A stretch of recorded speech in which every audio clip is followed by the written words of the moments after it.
speaking from London.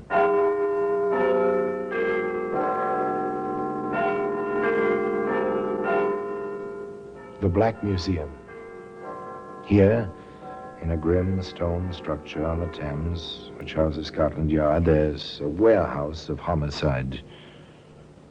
A very strange room where everyday objects, a woman's shoe, a tiny white box, a quilted robe, all are touched by murder.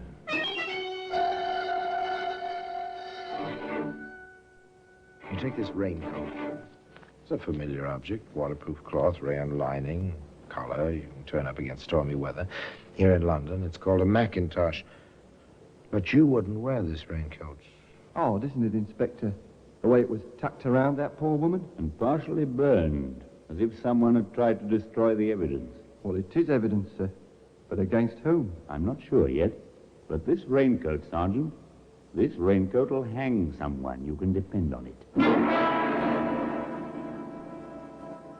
Today, that raincoat can be seen in a very special position in that very curious room in Scotland Yard, which is known as the Black Museum.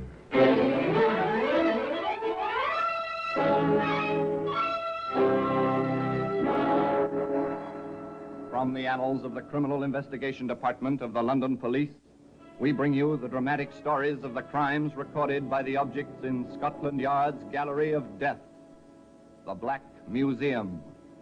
In just a moment, you will hear The Black Museum, starring Orson Welles.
Now, The Black Museum, starring Orson Welles.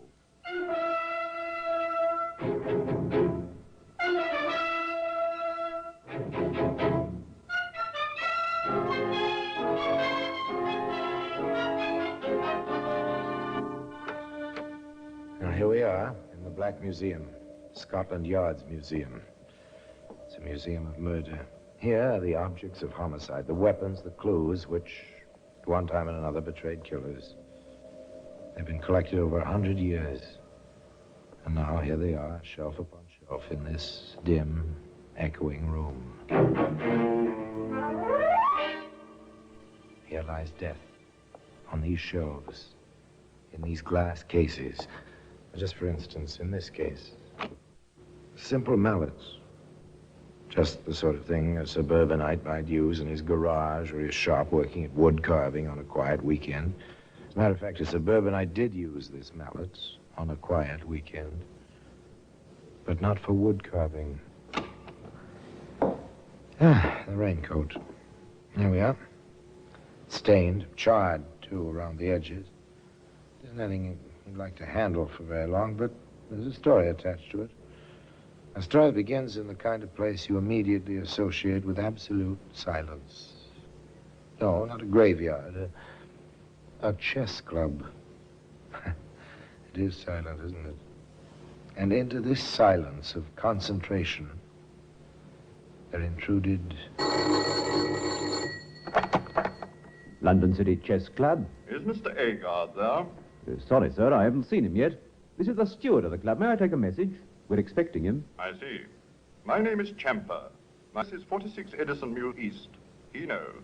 We've had some contact by way of Agard's insurance business. Yes, sir. And the message? I want to see him about a policy. Tell him it's rather urgent. I want him at my house tomorrow evening at 7:30 sharp. Very well, sir. I'll tell him as soon as he gets in. Mr. Agard, sorry to disturb you, sir. Just a moment, Steward. There. Now, your move. Now, Steward. A most important telephone message for you, sir. Came in about half an hour ago before you came in. Otherwise, I would never have disturbed you. From a Mr. Chamfer, sir. Chamfer. Strange name. Oh, yes. Yes, perhaps I do know him. May I have the message, Steward? That was all. That was all until the next evening. A little bit after 7 o'clock on a streetcar, this quiet little insurance salesman, John Agard, said to the conductor of the streetcar, I beg your pardon. Does this car take me to Edison Mews East? I've never been out there before, you see. I'm not... Yes, you're all right, mister. Take you about 20 minutes from here. Oh, thank you very much. I'll call it out for you if you like. Oh, yes, thank you again. Thank you very much.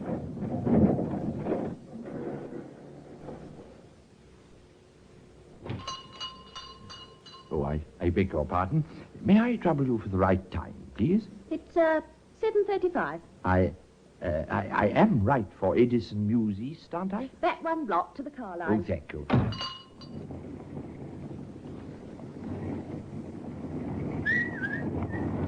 I beg your pardon, Constable. Yes, sir? I am looking for a Mr. Chamfer. In Edison Mews East, I have an appointment. It's insurance. Do you happen to know the gentleman, officer? Oh, I'm afraid not, sir. Oh, dear. And my date was for 7:30. Is it much past that now? 7:45, sir. Steeple chimes just struck the 3/4. Oh, thank you very much indeed. I'm sorry to have troubled you, officer. he seemed a worried little man, John Agard, upset over his difficulty in finding Mr. Chamfer, and he was still worried, apparently, about an hour later, when his next-door neighbors, Harry and Ethel Benson, saw him coming across the scrap of lawn which separated their houses. Here's Agard coming over. Funny. Why is it funny, Harry? They come over very often. That's just it. Martha isn't with him. Funny. Such a devoted couple. Martha had a bad cold today. Perhaps John needs something. Well, no isn't enough. There he is. Hello, Agard. Spotted you coming across the lawn. Yes, good evening. You know, I am sorry to bother you. No bother at all. Do you need something for Martha's cold? Oh, you know about that. No, and yes.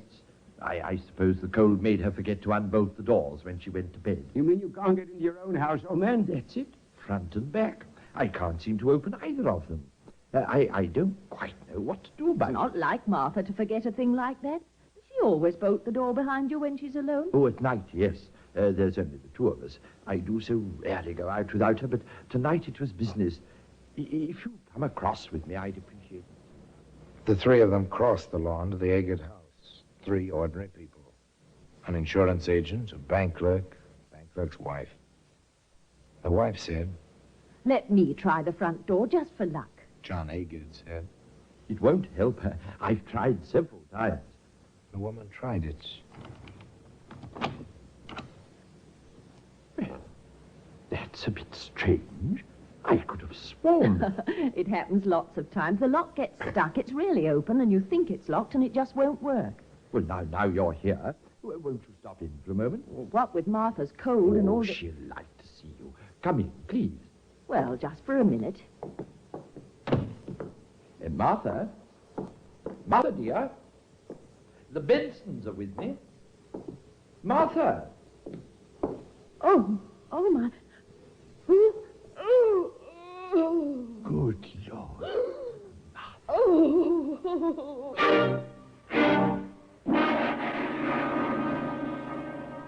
She was dead. Completely, horribly dead. One look. No doctor could help. The woman's head was battered in. She lay before the fireplace, her arms and legs twisted awkwardly like some carelessly dropped wooden figure, and there was blood on the hearth, on the walls, too, on the chair, on the rugs. And tucked around the body, as you tuck a blanket around a child, was a raincoat. Let me go over this once more, Mr. Raincoat. Of course, Inspector, if you think it'll help. Details very often help. You say you left here just before 7. Took a trolley to Edison Mews. but you couldn't find the address or the man who'd called you. Even asked a constable on the beat. Then you returned home to what you found. That is correct, sir. And your wife was alive when you left home. Oh, of course.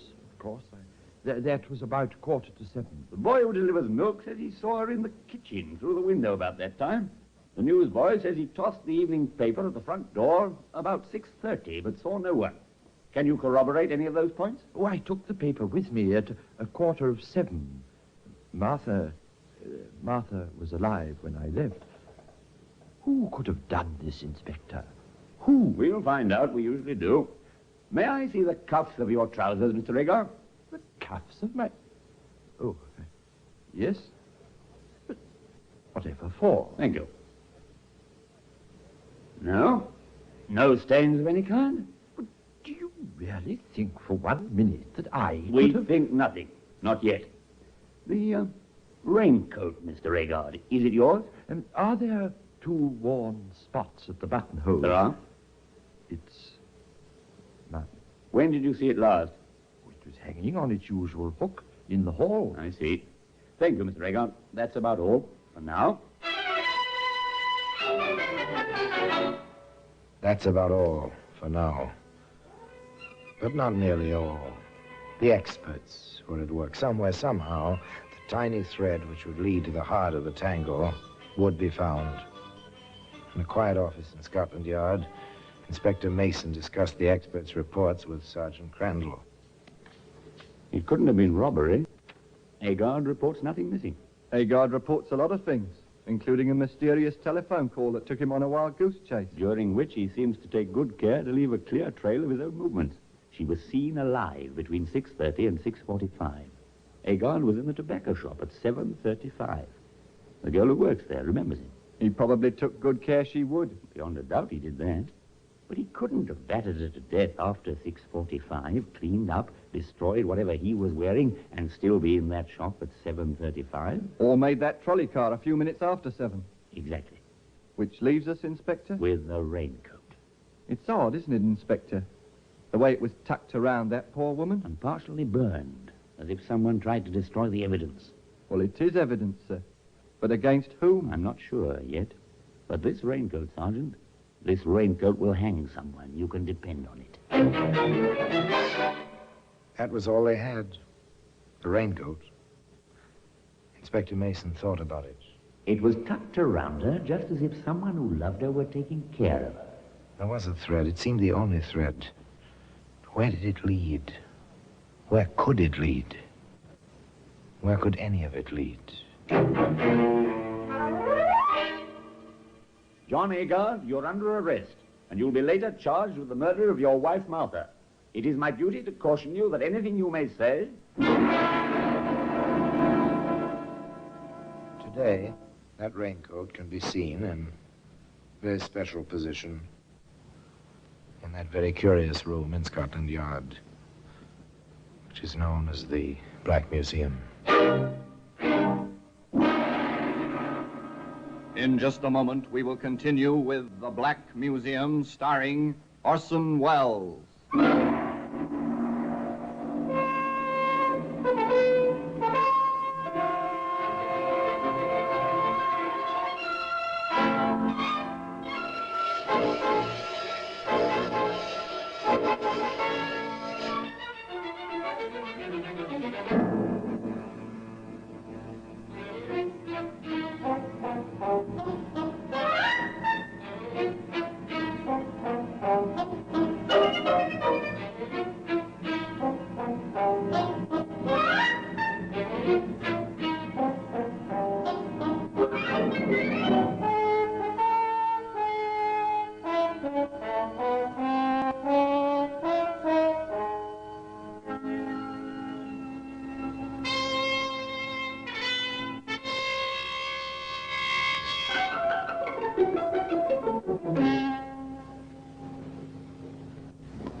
And now we continue with The Black Museum, starring Orson Welles.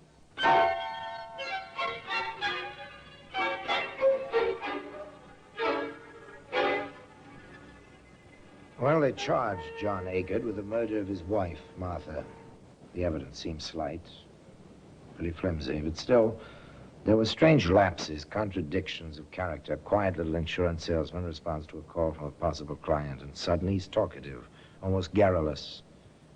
He establishes himself at definite places, at definite times, with total strangers, all of whom can be checked quite easily by the police. The possible client is non-existent. And then, of course, there was the raincoat. From the very beginning, the prosecutor for the Crown made it clear that a great deal of his case rested on that raincoat. And if the prisoner did commit this murder for apparently no reason, he deserves the full punishment. Much will be made of the quiet life he led with his wife. Much will be made of the fact that no telltale trace of blood was found on him or his clothing. But I say to you, and we hope to prove this to your satisfaction, that this woman could have been beaten to death by someone wearing only the raincoat, which we will place in evidence. Now, who, ladies and gentlemen of the jury, could have approached Martha Agard naked save for that raincoat, except her husband, the prisoner, John Agard? Moreover, as you will see, the police officer... There was more of the same, much more. Counsel for the Crown was out to make an impression, no doubt about that. But then, so was counsel for the defense. My client has admitted that no trace of it was found upon my client, although from the condition of the body and though time. John Agard could never have committed this crime, performed the necessary ablutions, and been where he was definitely seen between 6:45, when his poor wife was last seen alive by a third party, and 7:05, the moment when my client spoke to the trolley conductor. But far, far more important is the relationship between my client and his poor wife, a relationship of love, of understanding, of the perfect companionship of declining years. For that reason alone, I submit my client could never have committed the crime with which he stands charged today. So it began. The legal lines of battle were drawn. 12 honest men sat in the jury box and gave their whole attention to the parade of witnesses, to the arguments, to the cross-examinations. Sergeant Crandall gave evidence on the amount of blood and the places where it was found. Defense counsel cross-examined. It is apparent, Sergeant, that there was an attempt to burn the raincoat, which is now in evidence. Do you agree? Yes, sir. Such an operation would take some time, would it not? Well, I assume so. I can't say for certain. I've never experimented with a raincoat. Very well. You saw the scene of the crime before it was cleaned up, did you not? I did. From what you saw, would you say it was possible for the killer to escape splashes of blood? Well, I doubt it. He would get blood on his legs, his hands, his face, his hair. I expect so. Were any such traces found on my client? Well, none that I know of. There's been a suggestion made that the murderer took a bath before leaving the premises. Did you see any traces of a bath? A wet towel, indications in the bathtub? No, sir. Nothing like that. One more point, Sergeant. These were the telling points. But the Crown made its own points as well. Inspector Mason, what was your impression of the defendant when you first questioned him? I was rather surprised at him. He showed less emotion than I did. How was this indicated? We sat in the room where the murder had occurred. Mr. Agard smoked and talked. He held his cat on his knees and stroked it quite calmly. At one point, he casually stepped... Such points do... A clever prosecutor, quite clever. He called the steward of the chess club. Was Mr. Agard in the club when the telephone call came from this mysterious Mr. Champa? No, sir. I looked particularly. He was not there. Did you recognize this Champa's voice? I'd never heard it before. I haven't heard it since. Might it have been a disguised voice? It might. It sounded muffled. Very heavy, sort of. Thank you. Your witness. Steward, in your observations of Mr. Agard, have you ever seen him behave as a poor loser? No, sir, never. Has he ever expressed violent opinions, to your knowledge? Mr. Agard violent? He's the quietest man I've ever known. Did he ever mention his wife to you? Many times, sir. On what occasions? Usually about 9 in the evening. He always worried about leaving her alone too late at night, sir. Oh, very considerate of her he is, was, sir. Thank you, that's all.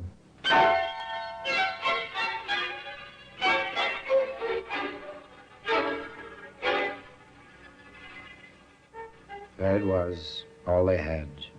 An elusive case. An impression, really, more than a case. Very difficult to prove. but just as difficult to defend. For instance, the evidence of Harry Benson, who was with John Agard when the body was discovered. And in all the years you've been neighbors, what would you say impressed you most about my client's relationship with his wife?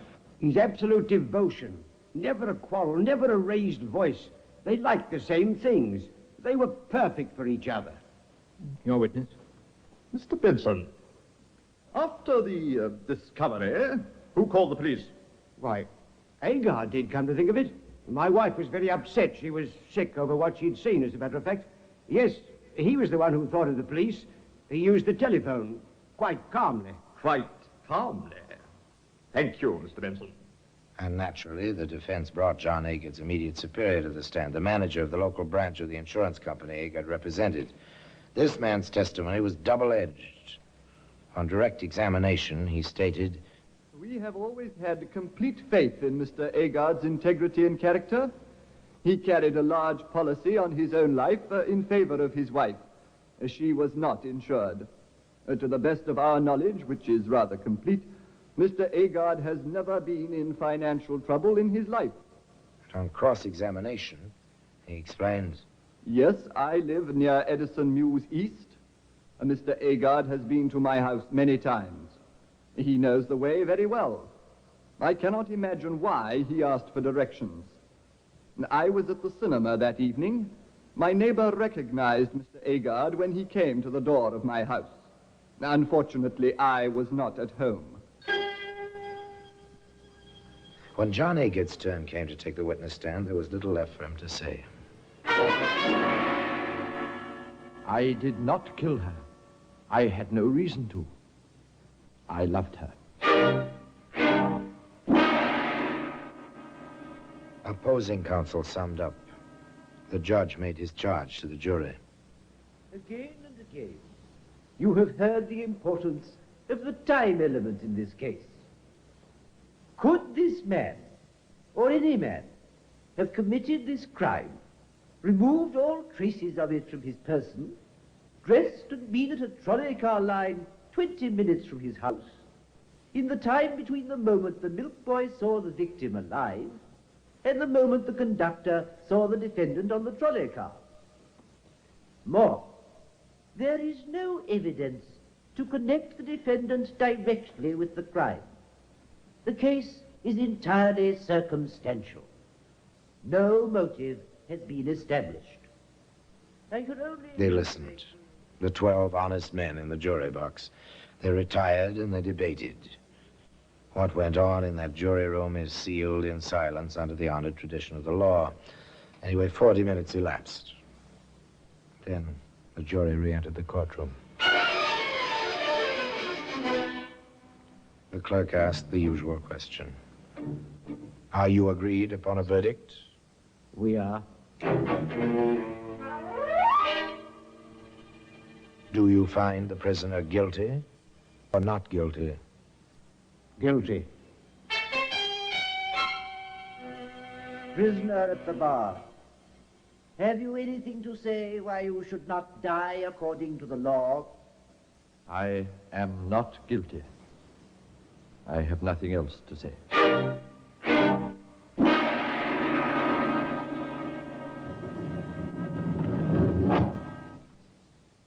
You're looking well, John. They treat me well. I had a shock yesterday. The governor of the prison came here. He said 8 o'clock in the morning, Monday the 16th. Don't worry, John. It will be put over. The appeal? It's being studied. The court won't rule for another month at least. They're going to stay of execution. A month. Another month. A month. An extra week after that. Time went on endlessly, it seemed, to John Agard, waiting in his cell in Walton Prison. And at long last, they gave him his own clothes and took him before 3 judges of the Court of the Criminal Appeal. Handcuffed, he stood there between the bailiff and his own counsel. The voice of the judge seemed very far away. There is indeed reasonable doubt in this case. We believe there is eminent difficulty and doubt. The case against the appellant was not proved with the certainty necessary to a verdict of guilty. This appeal will be allowed. The prisoner will go free. Yes, he went free. But the raincoat, that famous raincoat, can still be found today in its place of very particular honor in that curious room known as the Black Museum.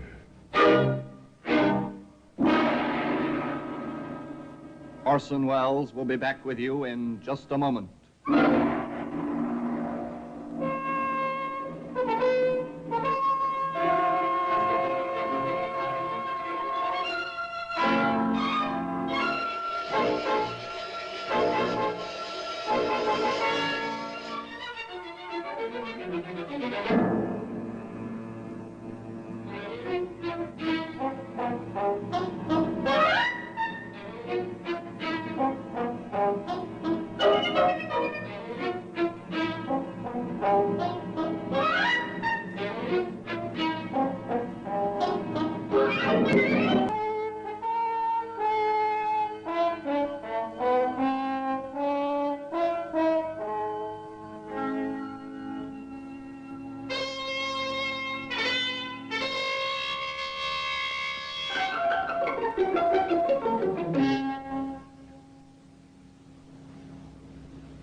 Now here in person is Orson Welles. So, Inspector Mason was wrong, wasn't he? The raincoat didn't hang anybody after all. John Agard went free, and for the first time in the history of English law, a conviction for murder was set aside for reasonable doubt. Now, what happened to John Agard? He lived out his life. Just 2 years after his release, he died. Some say of loneliness. In Liverpool, a broken, weary old man. I've seen his grave in Liverpool. And I've seen the raincoat. That famous, enigmatic raincoat. In its place of particular honor. In that strange room in Scotland Yard.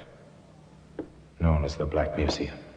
Now, till we meet again in the same place for another story of the same kind, I remain as always, obediently yours.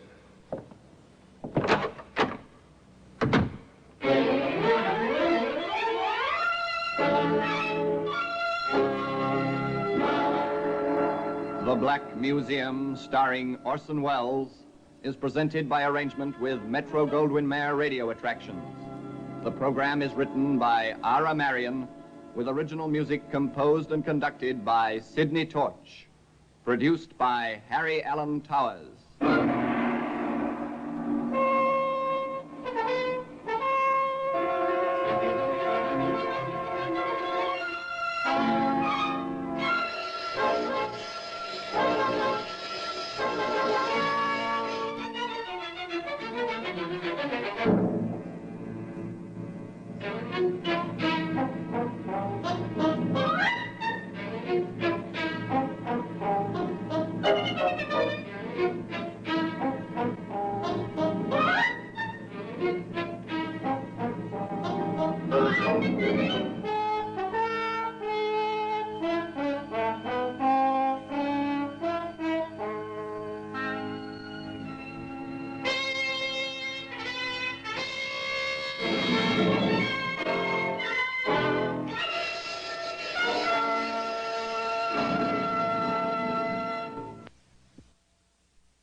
This is Orson Welles, speaking from London.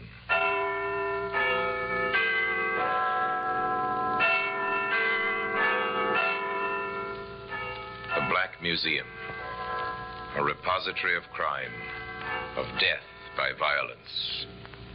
Here in the bleak stone structure which is Scotland Yard, there is a warehouse of souvenirs, where ordinary objects, a briar-root pipe, a dingy white glove, a lump of twisted sealing wax, all have a history of murder.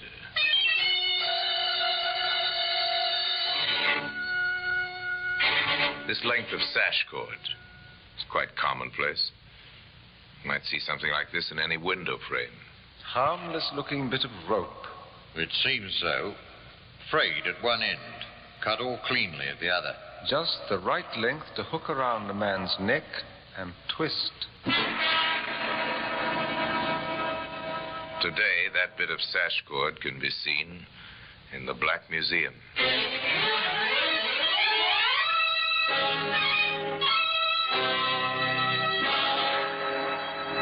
From the annals of the Criminal Investigation Department of the London Police, we bring you the dramatic stories of the crimes recorded by the objects in Scotland Yard's Gallery of Death, the Black Museum.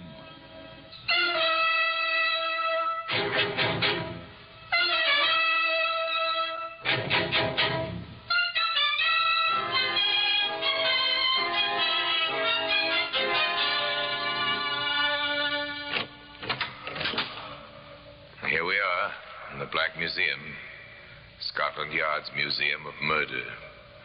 Outside these walls of blackened brick and slate is London, where since daybreak the river has borne an endless burden of traffic. On fog-shrouded bridges and in narrow streets, tens of thousands of pedestrians have jostled one another, all very much alive. But here, within this room, the connoisseurs of crime may see recorded for posterity in cabinets, in wooden trays, in jars, carefully labeled and preserved, the evidence of vindictive death. This sash cord, short piece of rope, grimy, frayed at one end, not remarkable in itself, yet it came from the stage of a famous theater in the city of Brighton, where Octavia Kenmore, actress-manager, was concluding her annual engagement. The alley of that theater was like any other, a corridor of darkness between the street and the stage door. And one September evening, a man came running out of the shadows, startling the doorkeeper who sat dozing in his chair. Mr. Carter, what's the trouble, sir? You'll find out soon enough.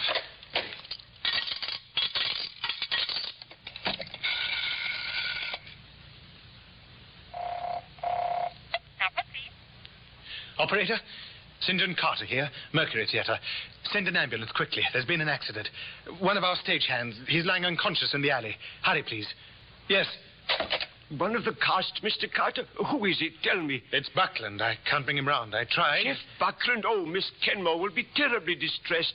Stage carpenter with her for 20 years. I dare say she will. Hadn't we better go and lift him in, sir? Perhaps there's something could be done. No, it's better not to move him till the doctor comes. It may be serious. And we wouldn't want to injure him, you know. A man found dead or dying. A phone call. Then the waiting. Over the crumpled figure stood old Tom Snellen, doorkeeper, and St. John Carter, leading man, waiting. Waiting until an ambulance drew up and an intern came to kneel beside Jeff Buckland. Which one of you called us? I did. You said the man was unconscious. Well, he looked to me. I'm no physician. This man's dead. Shot through the heart. You'd have done much better to have called the police. The police arrived, and actors coming in for the evening performance were questioned. The star of the play in the theater early, as was her custom, was left undisturbed. The constable at the door admitted a young plainclothesman. Inspector Mitchell? Yes, Jordan? One of the men found this, sir. Hidden under some rubbish in the alley. .32 caliber. Thank you. Oh, Mr. Ellis. Attention now focused on David Ellis, stage manager in Miss Kenmore's troupe. Ever seen this pistol, Mr. Ellis? Why, yes, it's the one we use in the play. I keep it in my desk. I've the usual license for it. What sort of ammunition do you have? Oh, blank cartridges, of course. 32 blanks. It's not loaded with blanks now. Bullets. And one chamber has been fired. I must warn you, Ellis. Anything you say henceforth will be written down and may be used as evidence. What? You mean you're arresting Dave? But you can't. He never hurt anybody. Who are you, young lady? Miss Kenmore's secretary. My wife, Inspector. Please, Lucy. But this is... Oh, Inspector, you don't understand. Jeff was our friend. He's been, well, like a father to both of us. And while you stand here wasting time, the real murderer's getting farther away. That will do, Lucy. I take it there's been some trouble. Please, sir, state your business and then leave. I can't have my theater disrupted 15 minutes before curtain time. Oh, Miss Kenmore. Now, Lucy, control yourself. Will someone be good enough to tell me what has happened? Certainly, Miss Kenmore. I had hoped it wouldn't be necessary to disturb you just at present. But one of your stagehands, Mr. Buckland, was found this evening outside... Octavia Kenmore, distinguished actress-manager, darling of the provinces, equally adept at comedy or tragedy. Of course, I'm gravely shocked. Poor Mr. Buckland. A good and faithful servant, Inspector. Oh, but it is preposterous of you to suspect Mr. Ellis. My stage managers never kill people. In any case, I can't spare him. We ring up in 10 minutes exactly. I'm extremely sorry, Miss Kenmore, but Ellis is a material witness. He must come to the station house for further questioning. It was his pistol. It was my pistol. I own all the props used in my play. The license is in his name. Legally, he is the owner. Then I demand that you release him in my personal recognizance. I'd like to do that, ma'am, but unfortunately your entire company is under surveillance and is only permitted to perform tonight. Ellis, you must come with me. Very well. Go with them, David. Lucy and I will be down to see you. And the inspector, as soon as we possibly can. Thank you, Miss Kenmore. The police left the theater, except for certain constables on duty at the door. And in her dressing room, Octavia Kenmore made ready. Lucy, my child. Ah, me. How weak a thing the heart of woman is. Come. Don't be downcast. Oh, how can I help it, Miss Kenmore? With David in prison. Nonsense. He's only detained for questioning. He isn't charged with any crime. I'm thinking of Geoffrey Buckland, an excellent good man, and the best stage carpenter there was in England. Was he married? His family's in Manchester. I'll have to telephone them immediately after the performance. What? You really mean you're going on? Certainly I am. And you will do Davy's job tonight. What? Me? Run the show? Why not? You've seen Davy do it often enough. And work is what you need.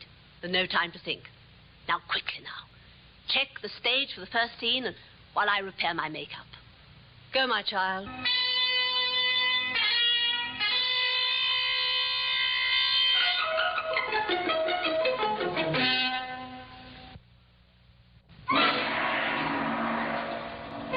The play went smoothly. The curtain rose and fell as the actors took their calls. Lucy Ellis, listening to the applause, realized suddenly she was quite calm and self-possessed. But her composure was nothing to that of Octavia Kenmore. She descended on the police station not many minutes later. Ah, Miss Kenmore and Mrs. Ellis. Come in, won't you?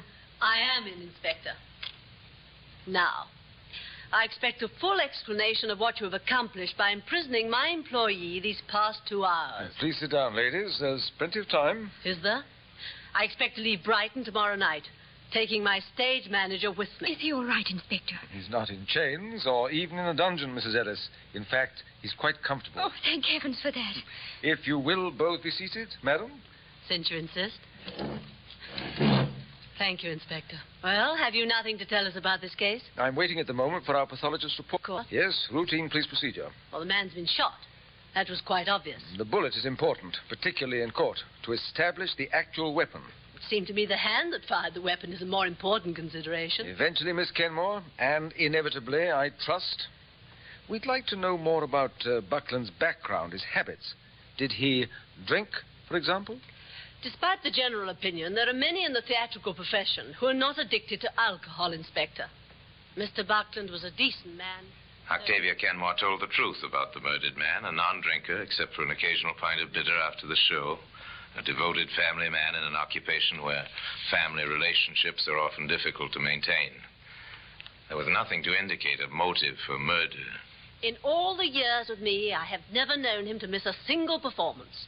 He was a craftsman who could rig and handle any production, heavy or light. With him on the job, my stage managers had an easy time of it. Everyone liked him. His only fault, perhaps, was that he was too loyal to me. We're not being much help to you, are we, Inspector? Oh, yes. You've helped to fill in the picture. I've learned a lot. No? What have you learned? 2 important things, Miss Kenmore. First, that Buckland was not a man who made enemies. All my reports bear this out. And also that he was extremely devoted to you. You think that's significant? Extremely. You keep a close rein in your company. You should know of any jealousies or quarrels that occurred. I'd know about them, yes. I'm sure of that. You're not the person to tolerate friction or even bad habits in members of your troupe. Come in. Pathology report, Inspector. I knew you wanted right away. Thank you. Yes. Well, this is interesting. Why wasn't I told of this before? You know what they're like in the lab, Inspector. They wanted to be sure. Absolutely sure. I see. Miss Kenmore, can you think of a reason why anyone should want to shoot a dead man? Well, hardly. A useless procedure. It seems so. Instead, it happened. Apparently, Buckland was dead of strangulation before he was shot. Today, the instrument of that murder, a piece of sash cord, can be found in the Black Museum.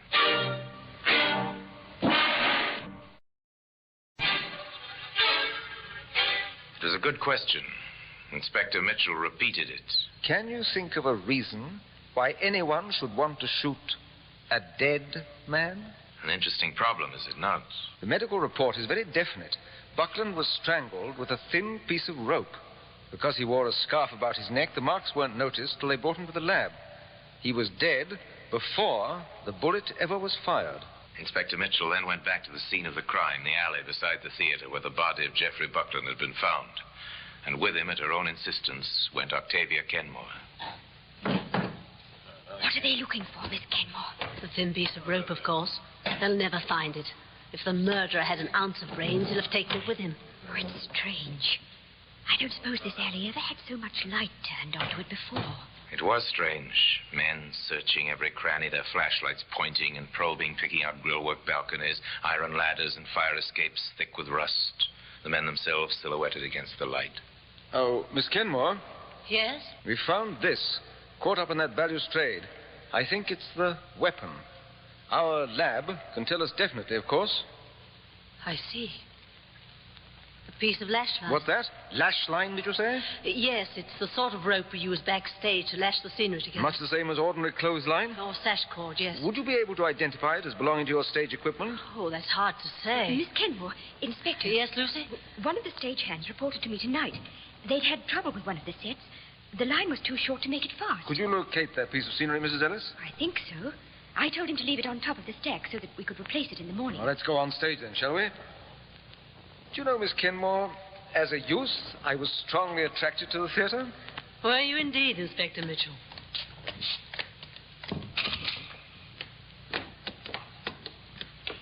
They moved through the stage door onto the platform. This is the flat, the one with the short lash line. You see how it works, Inspector. The rope is flipped round the iron cleats and tied off at the bottom, so the audience sees only an unbroken wall. I understand perfectly. The cord of this rope matches the piece found in the alley. Rust, stains, and all. What does that suggest to you, Inspector? There's little doubt in my mind, Miss Kenmore, that the person we want is a member of your own company. Yes, I've decided that for myself some time ago. A member of your company, I think, cut off this cordage to strangle Buckland. And someone else, familiar with these premises, took the pistol from Ellis's desk. Then you don't think my husband's guilty? I haven't said that. But I must check once more who actually was here, backstage, between the hours of 6 and 7. I was here myself in my dressing room. And Sneller, the doorkeeper, was on duty. He surely... We took his statement, of course. He seemed a bit evasive now that I think of it. I won't hear a word against him. Sneller's perfectly honest. I take an oath on it. Is he? A remarkably sound sleeper all the same? What do you mean? The extraordinary thing about his story, he claims to have been dozing in his chair. He didn't wake even when a pistol was fired not 30 feet away. I think perhaps I'd better go and visit him. Then I'll come... No, Miss Kenmore, not this trip. Investigations of this kind are sometimes dangerous.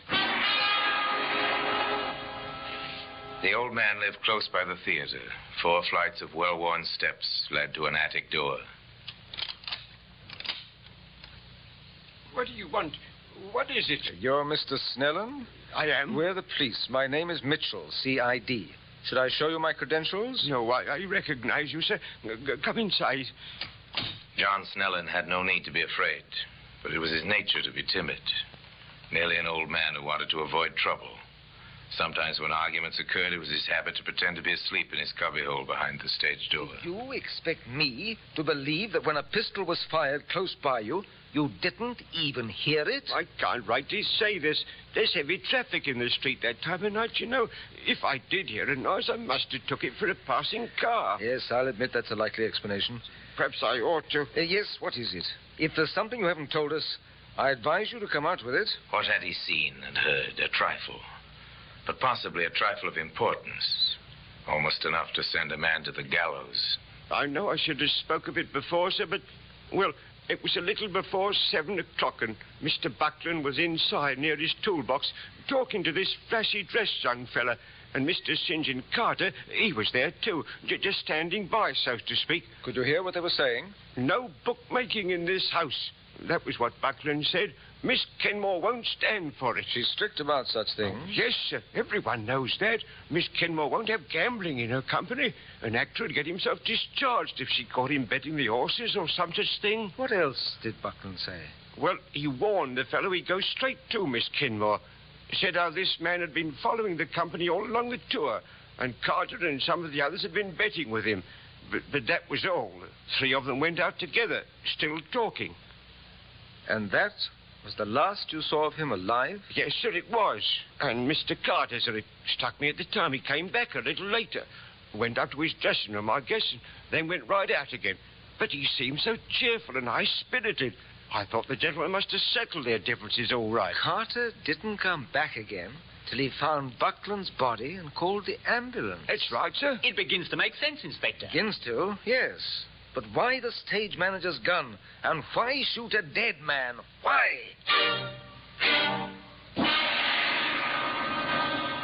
Why indeed? Why steal a gun to shoot a dead man? Hoping to find the answer to this question, the inspector went to Brighton jail to call on David Ellis. Look here, Inspector, why are you holding me without a shred of evidence? Won't I be permitted to travel with the company when they leave tonight? It all depends. On what? Your replies to a few questions. Ask them by all means. How much gambling goes on in the company? Not a great deal. Some of the actors bet a few shillings now and then. Actually, their salaries are so small they can't afford to be reckless. Does Miss Kenmore know about it? Not a chance. If she did, we'd have replacements in a matter of minutes. It would follow, then, that an actor who wanted to keep his job would be careful that such information never reached Miss Kenmore. Well, I'd certainly say so. Is there anyone in the company who needed that job badly? What do you mean, badly enough to commit murder? Yes. I doubt it. Of course, you never know. In troops like this one, most of the supporting cast are either on the way up or down. A dismissal might mean the end of a career. Ellis, has anyone a reason for wanting you out of the way? No. Why? Whatever for? That gun was stolen from your desk, loaded with live ammunition, and after the murder, it was left where we'd be sure to find it and hold you responsible. Oh, I can't believe that anyone would do a thing like that. Unless... Unless? No, Inspector, there really isn't anyone. Indeed? Well, there is, though. No matter how clumsily he may have gone about it, I can't help feeling that our murderer has tried to pin his crime on you. For the moment, I'm going to let him think he's succeeded. How did he do that? By keeping you locked safely up here in jail. A short time later, Inspector Mitchell was admitted to Miss Kenmore's suite at the Shorefront Hotel. Any progress to report, Inspector? Not much, I'm afraid. Have you been to see David? I have. I left him in the best of health. Well, why are you holding him? David didn't kill anyone. You know that as well as I do. I'm afraid I don't know it. I've met many murderers in my time, Mrs. Ellis. Most of them look quite as innocent as your husband.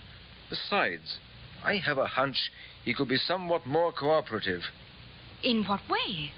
Tell me, is there anything you know of that your husband might be concealing? For some, well, mistaken idea of gallantry? Something perhaps concerning you? Why, no, I hardly think so. I seem to remember a melodramatic little scene I accidentally walked in on. I hope that was nothing. Just because St. John Carter made some advances to me, and David resented it. Oh. That may be more important than you think, Mrs. Ellis. In fact, it may be the piece of information I... Inspector Mitchell thought that he knew the killer at last. But it takes evidence to bring a man to court. Then Miss Kenmore made a helpful suggestion. You said you were a devotee of the theatre, Inspector Mitchell. I am indeed, ma'am. Did you by any chance see me as Lady Teazle? I did. A most marvelous performance. Then you recall, of course, the third act. I have something of that sort. A crucial moment in a famous play, when standing behind a screen, the lady overheard a villain's treachery exposed. Such a dramatic device as might be used effectively off stage as well as on. the theater before the matinee, the acting out began. Oh, St. John, may I see you a minute? Of course, Lucy, my dear. Not given up hope for Dave, I trust? No, not at all. That's the proper spirit. Still, I understand we're leaving Brighton without him. Please, I'd rather not discuss it. Perhaps in his absence you won't mind so much my paying you little attentions. Like the old days, eh? St. John, Miss Kenmore's waiting. She wants to see you at once. Really? The great Miss Kenmore? That sounds ominous. It is. She's breathing fire and brimstone. Is she? And it so happens I come from a long line of fire-eaters. Lead the way, my girl. Octavia Kenmore was seated at her makeup table. Behind her, the tiny dressing room was crowded with trunks and props and costumes. In an alcove, hardly noticed, there stood a screen. Here he is, Miss Kenmore. So I can see, yes. Hello, what's the long face about? Nothing to do with me, I'm sure. You've been placing bets on the races, Mr. Carter. Oh? Therefore, I'm compelled to dispense with your services. Here's your check and return fare to London. Your understudy will replace you at the matinee. See here, you can't do this. I have a contract. This check covers the terms of your contract. Miss Kenmore, whoever told you this was lying? A man in danger of his life seldom lies. If Ellis made this accusation... No, David. Your friend. Your flashily dressed friend who admits to bookmaking and may shortly admit to murder. Oh, so Morgan has squealed, has he? If that's the word, yes. I gather he's ready to implicate you. He'll try. That kind always does. He did the killing. He can't drag me into I'm this. afraid you're already implicated quite seriously, Mr. Carter, and by your own words and actions. Oh, well, Inspector Mitchell, isn't it? What sort of game is this? The glorious game of play acting. Congratulations, Miss Kenmore. A very successful little playlet. You haven't got anything you can prove. No use bluffing. You took the pistol, didn't you, from Ellis's desk and shot Buckland with it. I didn't kill him. He was dead before. You are under arrest, Mr. Carter, and charged with willful murder. It wasn't me, I tell you. Morgan choked him with that bit of rope when Buckland threatened him with the police. Morgan had no license and a previous record, too. It would have been jail for him. He did it, and after that Yes, you thought quickly. You tried to take advantage of the situation to frame Ellis so the field would be clear with his wife. No. No, Carter, you may not have killed anyone, but you are an accessory after the fact, and you did put a bullet through a man's heart.